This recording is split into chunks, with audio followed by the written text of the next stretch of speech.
Former crypto king and toast of the political circuit, Sam Bankman-Fried, has been sentenced to 25 years in prison.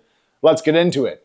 Now, last year, in the wake of the implosion of crypto exchange FTX, its former CEO, Sam Bankman-Fried, was found guilty across 7 criminal counts for fraud and money laundering, things you don't want to be in trouble for.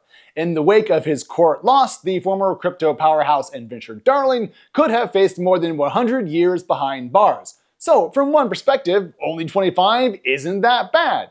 So, how did we get here? Well, back in late 2022, a balance sheet disclosing a portion of FTX's sister company and trading firm Alameda's balance sheet was made public, and it made it very clear that the house token of FTX, FTT, was a huge part of its assets.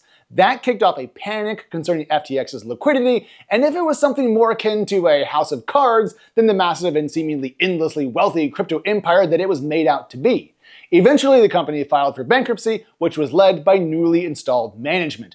And that process was a little bit messy. As TechCrunch wrote at the time, we learned that the problem was much, much bigger than many originally thought. The executives behind the now bankrupt FTX and Alameda allegedly stole over $8 billion in customer funds.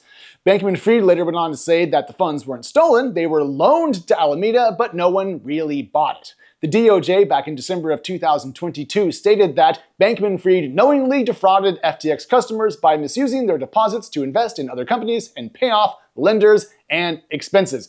And he got busted for it. In a sense, the news of his sentence is only so big. We knew that he had been found guilty. We knew that FTX was kaput and trying to return as great a portion of consumer funds as possible. And even more to the point, the crypto industry itself has already moved on. And sure, you could argue that the implosion of FTX was one of the key drivers of the latest crypto winter, but those frosty conditions are already behind us. Now, with the value of major crypto tokens spiking, trading volumes rising, and excitement returning to Web3, the fact that one of its erstwhile leaders is going in the can for 24 years and change feels very much like a blast from the past. Not that crypto as an industry is entirely out of the woods, there are still big legal and regulatory questions to answer.